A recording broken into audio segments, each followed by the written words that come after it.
Yeah, how many weeks has it been? Sorry about that. Yeah, I've just been having trouble actually catching up with Gavv. Stuff has constantly been getting in the way, so I apologize for the big delay, but I'm back now, so we can finally start talking about more episodes of Gavv on actually rather nice day now that I think about it, and hey, we're probably enough it's Mother's Day. Anyways, Gav's episode 23 and 24. This one picks up immediately, and I do mean like immediately after Shoma and Hanto defeat Bitter Gav, and Shoma has now remembered something from his past. He remembers that he's actually met Hanto's mom, back when he was still a kid, and presumably not long after Hanto's mom has been kidnapped.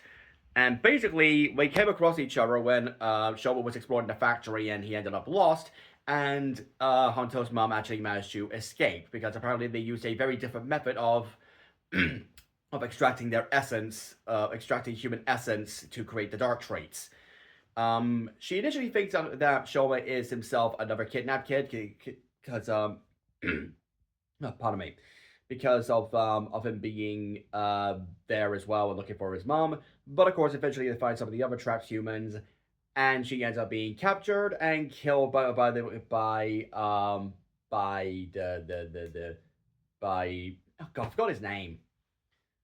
Oh god. I gotta be getting he's the main antagonist of the thing. Shoma's oldest brother. I can't believe I forgot the name.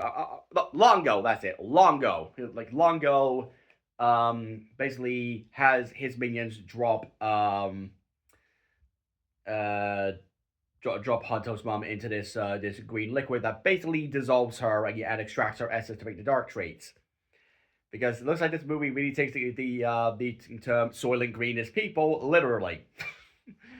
Yeah, but it was like not Shoma is obviously horrified to remember this, and of course apologizes to Hanto about not about having somehow forgotten this. We can presume it was like the trauma or some other form of mental manipulation that forced him to forget. But Hanto's like, I'm not mad at you, dude. I need some time. Which, okay, that's good that they address it like that. It's not a case where he's angry at Shoma for failing his mom because, well, Shoma was a kid. But it's more of a case of, I just finally got closure of this thing. I've been, like, spending my whole life trying to, reconcile and accept, and I can't accept that yet. I'm having a hard time accepting that, which that's good. That's a good way to actually show that the issues between the characters isn't a case of, oh, I dislike you because I'm an asshole. No, I dislike you because I'm an asshole. That kind of thing. The kind of thing I expect from like Agito or Ryuki. This is more of a case of this is a big news dump on me, and I need time to process it and come to terms with it. So it's good that they're addressing it that way instead of just having the characters be needlessly snide and snarky towards each other. Again, several writer shows that I've watched have been ruined because of that. Again, case in point, Agito and Ryuki. Uh, anyways, after that happens, of course, Sachika is just happy to see that Shoma is safe after learning that he's of course not just a Granu but a common rider. And it's just she's just happy to be there for him as well. And Shoma decides he's going to take Lakia to meet God, I forgot his name as well. Meet his uncle, maybe his great uncle in the middle of the woods. Um, and this scene is where we basically get a massive goddamn lore dump. But well, obviously, it's revealed that he is responsible for the creation of the dark traits. But that's not all there is to it, as he actually had an older brother named Zomb. He and Zomb got into the sweet making business because they just liked making people happy with their treats. Then one day, Zomb shows up with a new ingredient in the dark treats, and it makes it so sweet and addicting that it basically rakes in all the cash. And Zomb decides to go the capitalist route instead of uh, instead of just making delicacies that people will just enjoy as is. And as you may guess, this is what ultimately led to the Stomach family taking on the practice of kidnapping humans and extracting their essence to create the dark treats. So yeah, it turns out the Stomach Kids and even Bush himself, and basically I can remember the name of Shoma's dad, but but the whole Stoic family, yeah, pretty much all of them were assholes in some flavor or another. And obviously, Lakia, he now knows that obviously Shoma's uncle has a direct connection to everything that's happened with the Stomach family, and we actually do see a little bit of the ramifications of that in the next episode, but we'll touch on that in a bit. So honestly, I don't mind them doing this lore dump because here's the thing: we're like 20, we're literally, well, as of recording this, episode 28 is coming out today. Like we are pretty much past the halfway point of the show itself. It was about time they gave us a bit more lore in the series because the last time they did that, I think, was when we actually got like a proper like I want to say it was when uh Jeep and Sheeta like when they were the focus antagonists for a while and one of them ended up dead. So I want to say that was the last proper time we got Lord. Oh wait, no, there was Lakia's introduction, which was 4 or 5 episodes ago. Like his introduction as Vram, at least, but probably a bit longer than that. But point is, I'm glad we're getting a bit of lore dump this time, but it does feel a bit ham-fisted. Like out of nowhere, the dude is like, oh, I also had an older brother, and he was just as much of an asshole as the rest of your family is. So there's that. I'm simplifying it, obviously, but that is more or less kind of like the gist of it. That the Stomach family, like until Boosh met Shoma's mum, they're basically full of assholes. Um, but back with Hanto, he reports to Suga what happened with the fake Gavv, and of course Suga acts completely oblivious to like the origins of Bitter Gavv, and decides to give Hanto a new power up in the form of the choc Kachizo, which he made from his based on the research he did into how the Kachizos work.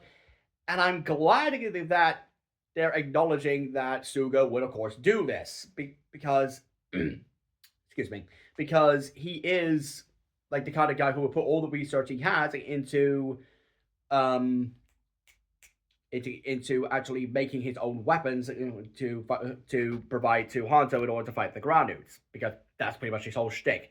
Research for the sake of research. Why that somehow led to him creating Dark Shoma, I do not know.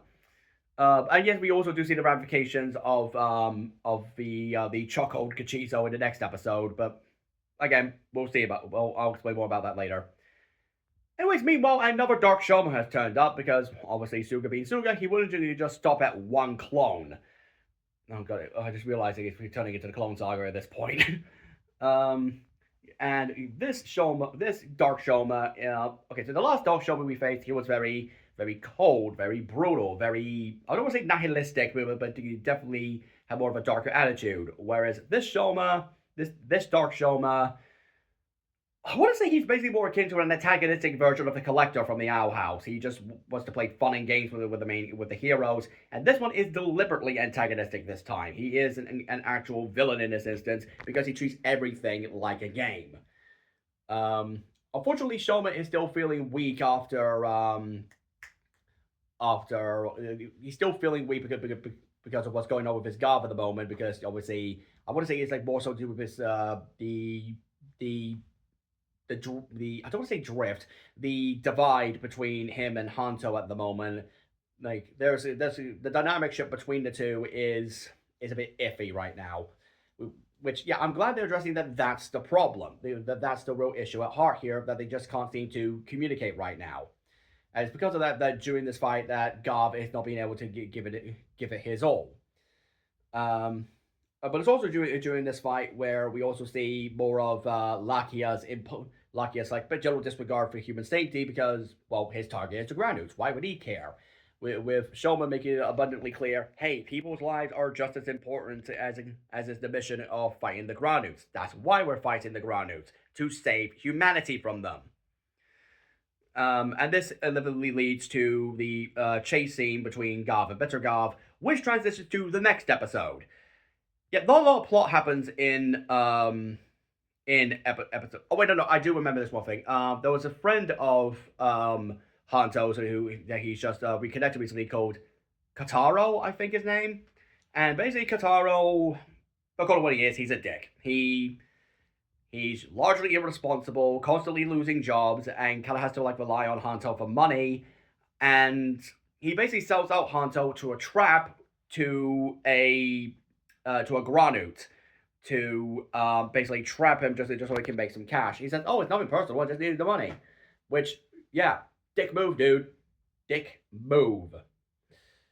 Anyways, brings us to the next episode, where the chase between Gavv and Bitter Gavv keeps going, and obviously Bitter Gavv comes out on top because tries he might show that is still really, really weak, because so he doesn't have the strength to like keep up in terms of combat.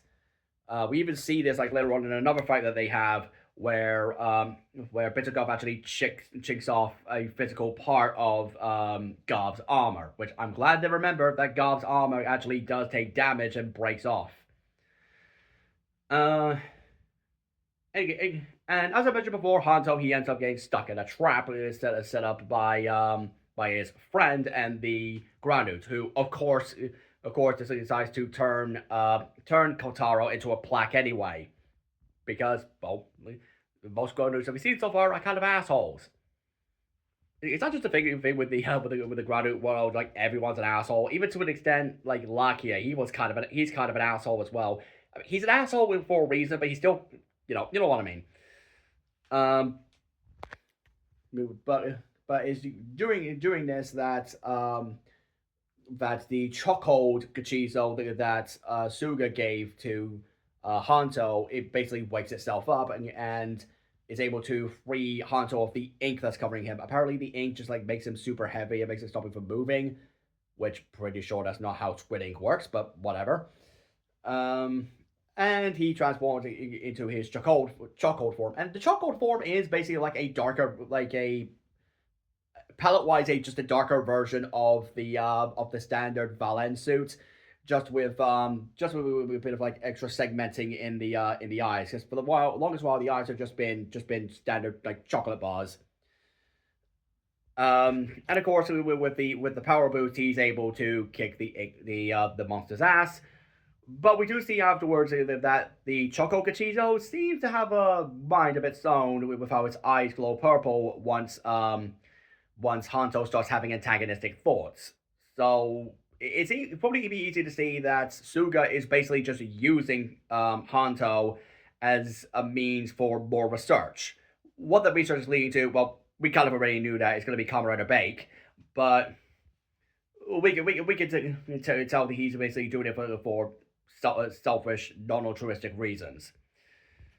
Uh, but back but back to meanwhile with Lakia, he confronts Shoma's uncle and basically says, "I'm here to kill you. Kill you because your dark trees killed my brother." And the guy's like, "Should have expected this. Consequences of making the dark trees as unintentional as they were." So it's like he's acknowledging that he fucked up and he's willing to accept the consequences of his fuck up. And I'm glad they're doing this instead of just having be like, "No, I'm redeemed now. I want to make up for what I did." Because here's the thing: sometimes a character arc can work. Sometimes there are characters who can be redeemed. Like Katra from She-Ra is a good example of that. Or even like I mentioned in Yao House earlier, Amity Blight. Like she started off as the snobbish bully, but even by episode 7, she was changing her ways into being the adorable lesbian that everyone knows and loves. Well, lesbian, I should say. I like the outhouse. What can I say? Um, but anyways, excuse me. Uh, anyway, he at least acknowledges that a lot of what's happening is kind of his fault. Granted, I think he should have done more instead of just running away to the human world and hiding in the cave for a good decade and a bit. But it's at least acknowledging that he made a mistake and is actually trying to make up for it. But obviously, he's not going to be able to atone for everything.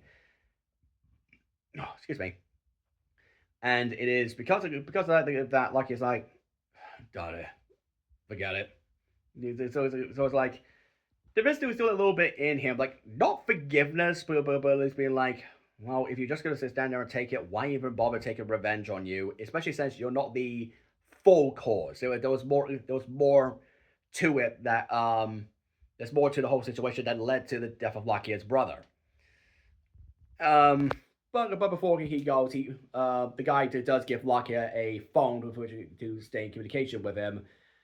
And okay, well, what's another element I've got to? Oh yeah, another got to mention. Hanto is not speaking directly to Shoma at the minute, but he is speaking to him via Sachika, who was told ahead of time to basically keep an eye out for Shoma in case the monster attacks happen again, just in case something bad happens. And it's here that we see that Sachika is, of course, clever enough to realize, hey, you're Valen. You're the chocolate fiend Kamen Rider. It's kind of easy to put two and two together once I realized that Umasho is the is Gavv. Oh yeah, that's another thing I forgot to mention in these vlogs. She nicknames him Umasho, which I think is just a jumble of Shoma. But either way, it's nice to see that Sachika is still like not just being like a proxy for which Hanto can speak to Shoma without actually speaking to him, but is also like still willing to help out despite not having powers. But this leads to a bit of stupid in a minute because then Shoma and Lakia get told that Bitter Gavv is at it again and just wants to cause a ruckus and destroy everything. And is annoyed that there are not enough people in the nearby area for it to happen. So they chase after. So not chase. Sorry. Shoma turns up to fight him. Of course, gets his ass beaten to him, and this is the stupid part I mentioned a minute ago with Sachika, where she gets out what looks like how do I describe it? It looks like a giant spatula, but with serrated edges on the end. I don't know what those things are called. She must have picked it up from like the local donut and ice cream van that's nearby. She picks it up and tries to hit Bitter Gavv with it. And again, Sachika, I like her as a character, but this is a stupid move for her. She knows she can't fight these things. And sure, Shoma is not in the best shape right now, but here's the thing: he has power armor. She don't. Frankly, Lakia turns up and is able to at least hold Bitter Gavv at bay. And Sachika realizes something. There is something that can help cure any supposed ailment. Ice cream. So thanks to there being a little van nearby that sells donut and ice cream, she's able to like scoop some up, and of course for the first time, Shoma's able to try it, and that actually helps clear things up and clear up his battle fatigue, because apparently ice cream is a good method to help people who are sick, which. Okay, I can kind of see the logic there, like especially if you have like a fever or something cold will help bring it down a little bit, help you focus. Don't know if it'll work necessarily for psychological issues, but it's there. And, thank God that graduates aren't lactose intolerant, or maybe this is like lactose-free ice cream because the majority of Japan actually being lactose intolerant. But then again, Shoma's not human, so that wouldn't apply. Never mind. But yeah, because of him trying ice cream, he of course gets the new Blizzard sorbet Gochizo, which which gives it the new form, and this is another form that is so much better than the base one. I love the look of Blizzard sorbet, like the waffle cone like forming different parts of the armor, the blue and the purple I don't want to say fluorescent the shiny blue and purple clothing underneath, and the little hits of white before the actual ice cream bit. It all looks really good. I love the look of this design, and I love the power that he gets from this form, where he's able to, when spinning the Blizzard Sorbet Gochizo, he actually helps repower up his He basically has like frost abilities. He's able to just breathe on something and it instantly turns to ice, but he has to keep spinning it in order to repower it. But of course, spin it enough times, and that what gives it a finisher and allows him to beat Bitter Gavv. So, yeah, I'm actually really happy to see that. That's a really cool way to, well, lack of a better term, excuse me, really cool way to introduce the form. And of course, he's all better, despite the fact that the Blizzard Sorbet Kachizo still like vanishes and melts away. Kind of like what happened with a lot of the other Kachizos so far. Except for the K-King one. I don't want to say K-King has actually been, like, disappearing as of yet, unless Shoma just eats a lot of cake. Which, honestly, would probably explain why he's been sick. Too much cake, not a good thing. Keep in mind, this is coming from someone who just had afternoon tea. So yeah, a good couple of episodes. Very thin on the plot, I will say, because there isn't actually we don't actually get to see much with the Stomach family this time, and it's more so about the characters like either figuring out what to do next with themselves or just fighting bitter Gavv. So it's not a case where the episodes the episodes just like one really long fight scene that's divided into two parts, but it was very thin on story these two episodes at least. So at least I have a bit of fun with it, and so far Gavv is still really good. So I'm hoping hoping to keep this quality up since I still got 4 more episodes to catch up with now. And that's not even counting the fact I need to like actually start watching Ghost Shuja. So yeah, I think that's all I gotta say this today. I've got a couple of days off during the week. I'll try to get more episodes in and maybe try to get more vlogs out for you guys. Again, sorry that it's taking so long. I've just been really bloody busy. And I'm going to keep being really bloody busy since Easter's coming up. I don't even know actually do like an Easter themed episode for Gavv. I wouldn't be surprised if Shom or a Hanto or even funny Lakia ends up in like an Easter bunny suit. That'd be really funny. All right, see you guys later.